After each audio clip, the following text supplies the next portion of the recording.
Assalamualaikum warahmatullahi wabarakatuh. Selamat pagi semuanya. Apa kabar? Semoga sehat selalu, baik-baik aja dan banyak rezeki ya. Amin. Gimana nih aktivitas teman-teman di pagi hari? Apakah udah bebenah, udah mandi, udah sarapan? Gimana nih? Nah, aktivitas pagi aku hari ini itu adalah bebenah. Setiap hari pun bebenah ya. Apalagi atuh ya kerjaan ibu rumah tangga mas selain bebenah, menyapu, mengepel dan yang lain-lain. Nah, hari ini aku berencana untuk mengantar anak aku itu terapi wicara ya teman-teman ke rumah sakit yang dia itu biasa terapi gitu. Nah, sebelum itu aku mau bebenah rumah dulu supaya nanti kalau misalkan aku pulang dari rumah sakit, rumah tuh dalam keadaan lumayan rapih gitu ya. Nah, ini karena suami aku dan anak aku itu masih tidur dan keadaannya ini setelah subuh, jadi aku mau bebenah dulu. Nah, sebelumnya aku mau bikin sarapan dulu untuk aku dan suami ya. Jadi aku mau bikin nasi goreng aja dulu ya, karena ini ada sisa nasi dari semalam nggak habis. Jadi aku mau bikin nasi goreng dulu. Untuk bahan nasi gorengnya simple banget, itu aku pakai bawang putih, terus cabai sama sosis aja ya teman-teman. Maklum tanggal tua, pokoknya yang ada di kulkas pakai aja dulu ya. Karena kan aku emang juga belum belanja lagi ke pasar, jadi pakai aja yang ada dulu gitu.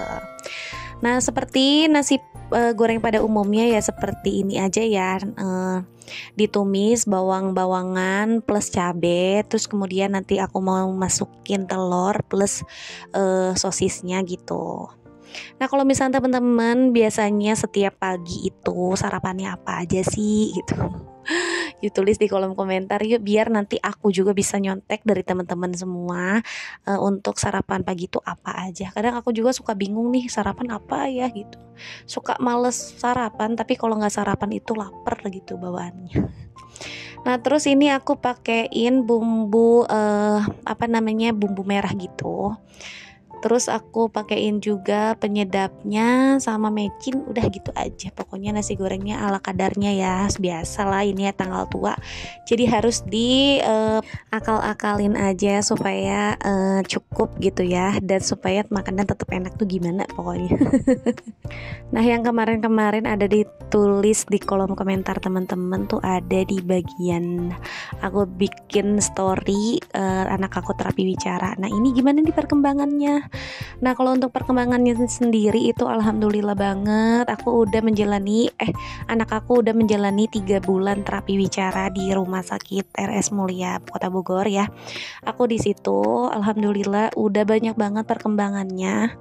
Dan sepertinya nggak bakal lama lagi anak aku itu lulus dari situ. Jadi kalau anak aku udah bisa tanya jawab dengan benar dan lancar, insya Allah kayaknya anak aku bakal cepet dilulusin gitu ya.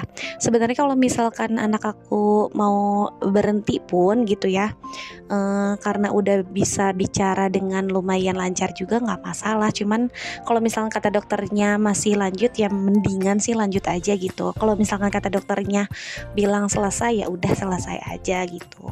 Jadi alhamdulillah aja. Nah, kalau misalnya ada teman-teman nanya nih, emang nggak bisa ngomong banget apa gimana, apa bisu apa gimana?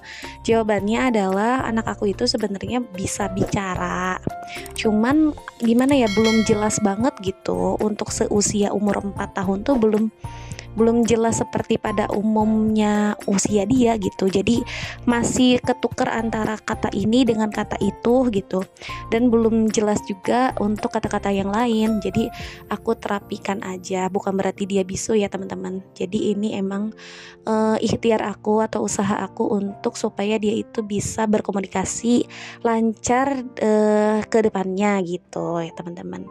Nah, ini alhamdulillah udah beres nih. Sambil aku curhat sambil ini videonya diputar. Alhamdulillah udah beres untuk bikin sarapannya nasi goreng aja ala kadarnya. Terus aku juga udah bebenah di dapur juga ya, yang lumayan lah ya segitu mah. Nah, sekarang aku mau beresin yang semeraut banget ini. Semalam tuh aku biasanya itu lipat-lipat baju, cuma karena kecapean banget, jadi aku sekarang aja ya sebelum berangkat nganterin anak aku terapi. Jadi aku beres-beres dulu deh. supaya nanti kalau misalkan udah beres terapi itu aku nggak terlalu capek setelah pulangnya. Dan mumpung anak aku sama suami aku juga masih tidur, tadi setelah sholat subuh suami aku tidur lagi karena dia sip sore pulangnya itu kadang malam kadang subuh gitu ya, jadi dia lanjut tidur lagi. Nah ini aku bebenah aja dulu ya, pokoknya seperti ini aja.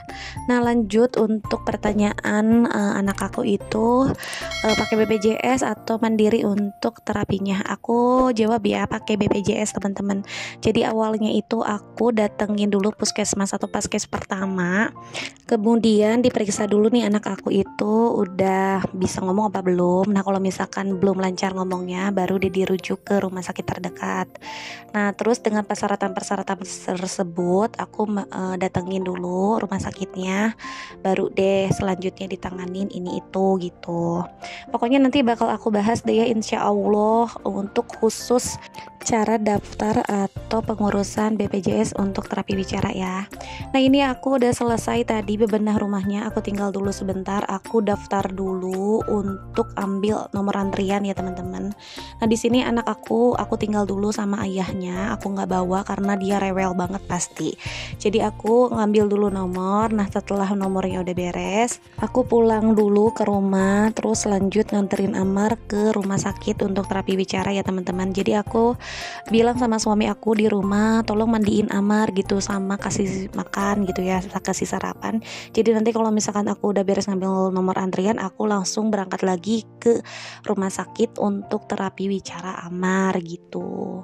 Nah sekarang aku mau ke rumah sakit lagi ya teman-teman. Pokoknya buat teman-teman yang punya anak seperti anak aku gitu ya, yang telat bicaranya nggak apa-apa, jangan khawatir, jangan cemas. Ini masih bisa belajar, masih bisa di terapi gitu, masih bisa berjuang bareng-bareng buat supaya komunikasi dia di masa depan atau nanti bisa dengan lancar gitu ya teman-teman. Jangan patah semangat deh pokoknya. Nah ini aku mau ke lantai atas karena posisinya ada di lantai atas, jadi aku nunggu dulu Amar sama aku nunggu di lift gitu buat ke lantai atas. Awalnya anak aku itu nggak mau naik lift ya teman-teman, dia tuh naik tangga terus, tapi sekarang alhamdulillah mau naik lift gitu. Nah alhamdulillah sekarang Amar mau masuk ke ruangan terapinya ya teman-teman. Ini dokternya alhamdulillah baik banget pokoknya. Nah udah selesai, ini udah mau pulang juga gitu. Jadi aku nggak terlalu banyak rekam untuk terapinya ya teman-teman, karena menjaga privasi juga yang lain gitu. Nah ini Amar udah selesai mau pulang. Nah segitu aja dia video hari ini. Terima kasih banyak udah nontonin video aku. Semoga gak bosen, semoga ada manfaatnya walaupun sedikit ya teman-teman. Jadi sebagai orang tua harus tetap semangat apapun kondisi anaknya ya. Terima kasih, assalamualaikum.